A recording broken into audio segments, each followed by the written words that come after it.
Good morning. I haven't done these little stories the last few days because I was really not feeling well and upset. Um, I might talk about it. I just don't know how much information I'm comfortable putting out there, so I'm just putting it on the shelf for now. Um, well, this could be taken as bragging, but anyway, um, I don't even know how to start this. Yeah, somebody recently, and I like this person, so if you're listening, I don't want you to think I'm mad at you or criticizing you. They talked to me about how they volunteered at a certain place or certain activity. Um, don't make assumptions about people, anyone. I'm not directing this to any one particular person. Because, like, maybe on social media, I don't know if I come across as being, like, a little stuck up or bitchy or whatever, but I'm really a down-to-earth person, and I really think a person's character and their heart is more important. Although, when you get older, you want comfort, security, and peace of mind. And if someone's been irresponsible financially or irresponsible about taking care of themselves, that kind of factors in. If you're responsible and you own it, whatever it is, I applaud you. Anyway, when I was younger, um, I volunteered at quite a few different places or different causes. One of the things I can remember was volunteering. Like, this is sort of civic, where, like, I called a billion gazillion people to discuss voting to keep a library open. That really wasn't too difficult. Um, One of my sons and myself volunteered at an animal shelter, and I volunteered with special needs cats. Oops. Yeah, well, I have cats. And I adopted some special needs cats through that because they got attached to me. And my son also volunteered. And yeah, we did not a lot of, like, because at that point in my life, I couldn't do, like, a lot of manual labor. But we did a lot of sort of socialization with the animals and stuff. And I adopted many cats over the years, many, including special needs, and, like, an elderly hospice cat. I could probably do an audio telling the story of each cat, but I don't know. That's for another time. I also volunteered at churches, at international service organizations. One of the things I really enjoyed was at Christmas, we would get, like, donations of, like, toys and even food. I volunteered at food pantries and yes, even a soup kitchen. I actually served on Thanksgiving. No, it was like maybe Thanksgiving weekend one year. Served food, cleaned up. I set up a huge building for hundreds of people to have a community holiday meal, and decorated. Did it by myself. The interesting thing was when we did the toys and the food for the holidays, mainly Christmas, because there were donations from, like, large companies, like maybe we got like 200 turkeys, or we got, like, different things, and so, like, it had to get organized, and then you had to make up packages for, like, the size of the family. And if it was, like, a single, like a retired person that was, like, widowed or single, they got, like, the smaller and if it was like a family. And then there were the toys. Now, this is sad. I did the toy thing the Christmas after 9/11, and the manager of that restaurant, Top of the Towers, his first name was Jupiter. Well, him and his family lived in this town, and so he left behind a wife and children. And one of the things that was donated to this organization was a really nice bicycle. And, normally we got like things that were not that expensive. And so anyway, there was like a discussion among a bunch of people saying like, well, who does this bike go to? Because like if you give it to someone in the neighborhood and then all the other kids see it, they're going to flip out, like. So then they said, well, Jupiter, was killed in 9/11. And so it was like a unanimous decision. We're going to give it to his family because I don't remember if it was male or female or unisex, the bike, but the bike was given to Jupiter's children. The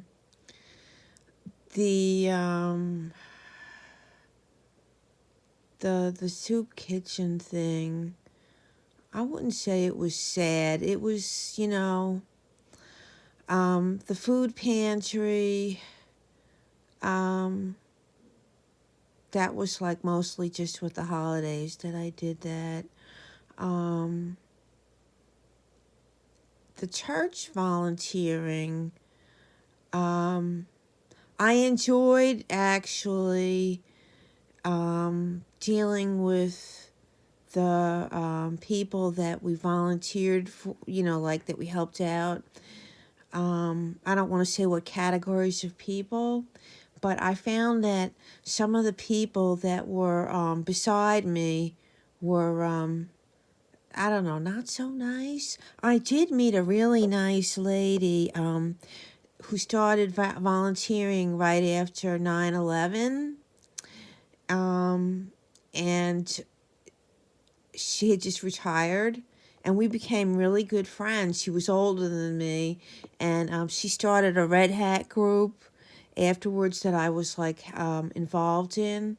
So I met some, good people, and I met a couple of people that when my mother was ill and having surgery after 9/11, I was going to take the train from upstate into Queens and go with her to the hospital when she had her surgery in Manhattan.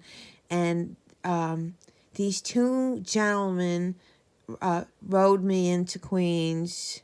And one of them, I found out last year on Christmas Eve, was stabbed. It's an unsolved murder. And this was like a very spiritual, non-problematic person. Yeah, I feel like crying as I talk about some of this.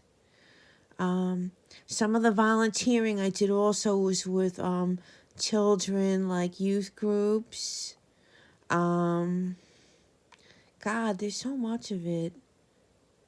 Because I was someone easily roped into things. I actually enjoyed most of it. Sometimes there were problems, like I said, not with the people that you were doing something for, like the community people, but like the higher ups that were getting, I don't know, getting on some kind of weird trip. And, I knew I was there just to follow along what they asked us to do. So I don't think I ruffled that many feathers. But there's a lot I could say about myself to paint myself like a goody two shoes. I've just done it a little bit. But then to me, I don't know if that comes across as being bragging, like whatever. But like now I'm older and I'm kind of like tired and worn out, and I have some medical issues going on, and they might be very, very serious. And so like I have like limited emotional and physical strength and energy at this point in my life. But like a lot of times people will see a woman or even a man, but I think more so a woman. And if they see you've groomed yourself or you fixed yourself up or you have hair extensions and you put on makeup and you might have like a nice outfit on, they think that your whole life you were a pampered princess and very spoiled, or that you manipulated men your whole life. Nothing can be further from the truth. I was raised by very humble people who were hardworking. My father, a refugee, my mother, an immigrant.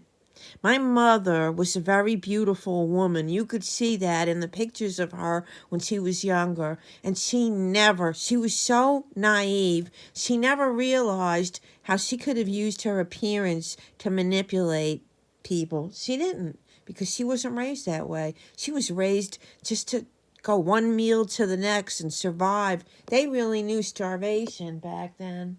But they didn't raise us that way. They didn't raise me or my sister that way. We were raised old-fashioned, very strict.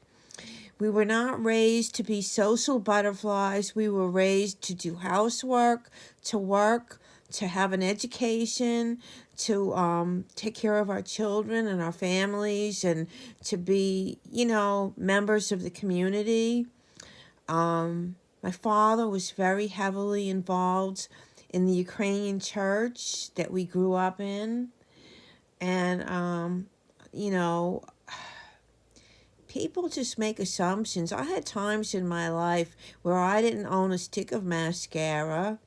I'm still very frugal. I've been wearing sandals that I paid $10 for on sale. I have a few pairs identical. They're comfortable and they were such a bargain. Any of the new stuff that I've bought in the last several months has been from Temu, and it's always their clearance. Temu clearance, Amazon sales. I shop at Walmart and the Dollar Tree. Temu. I like a bargain if I'm getting something like a quality piece of furniture or whatever.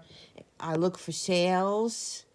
I've gotten things in my lifetime on clearance, 75 to 90% off, and then you use a coupon. That's the type of person I am. I'd rather spend the money on, like maybe like more food or quality food, or, not like being freezing with the thermostat low. And if I have to sacrifice some other way, I drive a very modest vehicle. I bought it new, off the lot, cash. And it's got low mileage on it. It's got no bells and whistles. What else? Even like all the accoutrements I have, like the cosmetic and the hair stuff, I look for a bargain. I've got no shame in my game. So, and I have some medical bills headed my way. And I don't know how much it's going to be. But no, I don't have Medicaid. I've not openly advertised my age, but I've mentioned it a few times. I never tried to hide how old I was. I did put in a short yesterday that suggests my age very strongly. And, well, let's just say in about 7 to 8 months, I will be getting Medicare. So there, you know what that means. That's how old I am. And, yeah, I use filters sometimes I don't. I'm not ready. I might get an old lady card when I turn 65, but I don't want to present myself to the world like an old lady. And I'm sorry if I'm insulting any other woman. But But yeah, like, don't make any assumptions about anyone. You know, it's more like you have to look at the character and behavior. Not everyone wants to tell. Um, because anyone can come on here and lie and say that they do this or that or they volunteer. I mean, I could probably come up with receipts. But then again, why should I? You know, why?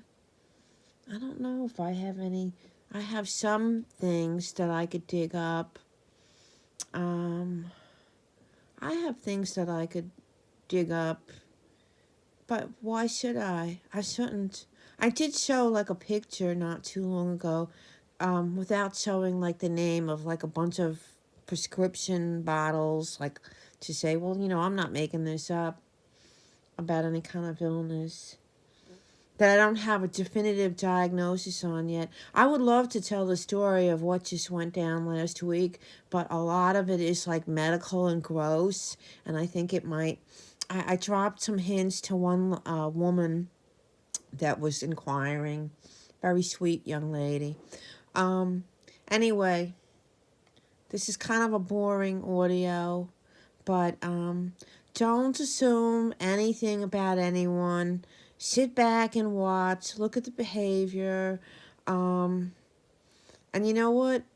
Sometimes good people do crappy stuff, and sometimes crappy people do good stuff, and not everyone is all crappy or all good. People are multifaceted, and even a broken clock is right twice a day. So everybody, have a great Sunday, and have a good week, and take care of your health. Love you. Bye.